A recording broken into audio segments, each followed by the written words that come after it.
Hello again. This is our fourth axis we've designed, which we'll be launching very shortly on our website.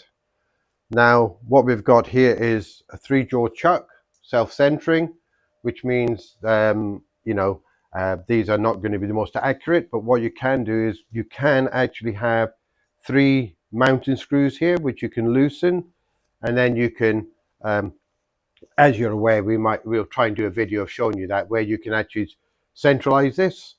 So what we can do is also, if you look on the screen, we've actually referenced everything, and what we've just moved the A off. So what we've done is we've written just a little bit of code. We don't want to show you the whole machine referencing, which I'm sure you've seen many a times. We'll just run this code here. It'll go in quite slow. Obviously, it's now trying to find it, and then it moves back. And you can see now that it's zeroed itself. So now we've got a reference point for our fourth axis.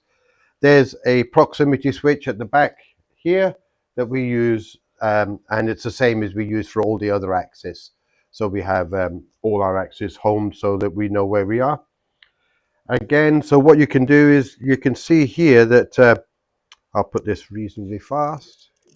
You can see that we've actually, for want of a better word, we centralized it or trammed it. So you can see that the runout is very small, where in our use, we're not really that concerned, because normally when we put a bit of metal in here or anything, plastic, aluminium, anything, we're normally machining the surface off.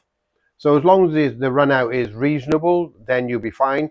It's only when you want to actually keep the original diameter and you want to use the part then, but then you would normally use a 4-jaw chuck, and you would and they would be independent jaws so that you can get it completely central and then machine, which in most cases, well, for our use, it's not necessary, and we are only at the moment supplying the 3-jaw chuck. Okay, so what you can do is, of course, this can be used. We will show this being used if it's on a demo or something shortly, but you can see what we can do is you can see the runout. I don't know if you can see it on the screen here, but you can see it's about, let's have a look, trying to get the top and bottom.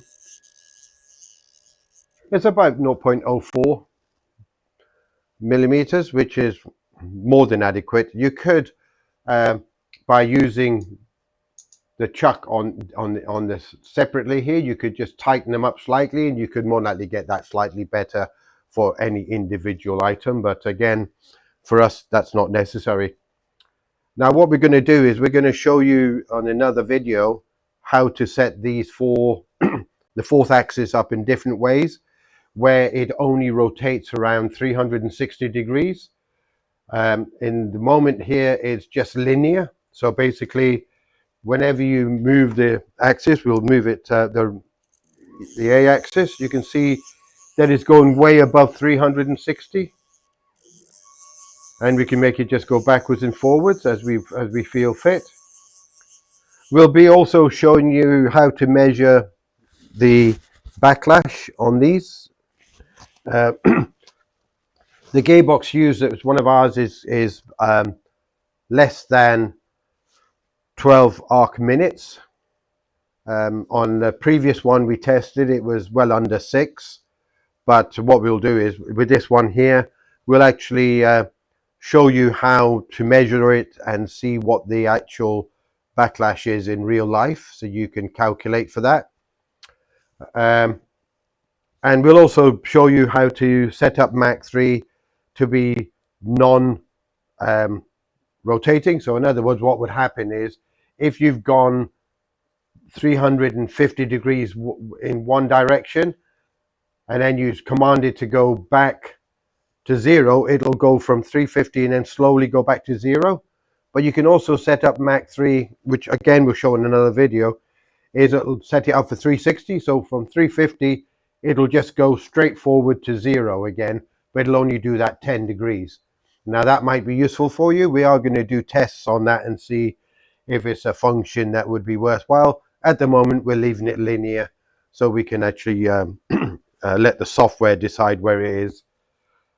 Okay, hopefully we're going to do some how-to videos. As I explained just a moment ago, we're going to show you how to find out what the backlash is, and we'll also show you how to set up the fourth axis, the steps per, etc., so you can get an accurate uh, degree usage. So you can, when you're at 10 degrees, you're virtually at 10 degrees. We'll show you how to calculate that within video. With these how-to videos, we're hoping that you might want to like and subscribe so that we can get people out there, because we're hoping these how-to videos, which we're going to start doing hopefully one every 2 weeks, is going to help people learn how to set up Mach 3. We get a lot of people asking us very similar questions where they're having difficulty, and we'd like to be able to just do videos on the most popular ones that we get asked, so hopefully it will help customers to set up their machines. Thank you for watching, and if, as I say, if you don't mind to liking and subscribing, we'd be very happy. Thank you very much for your time.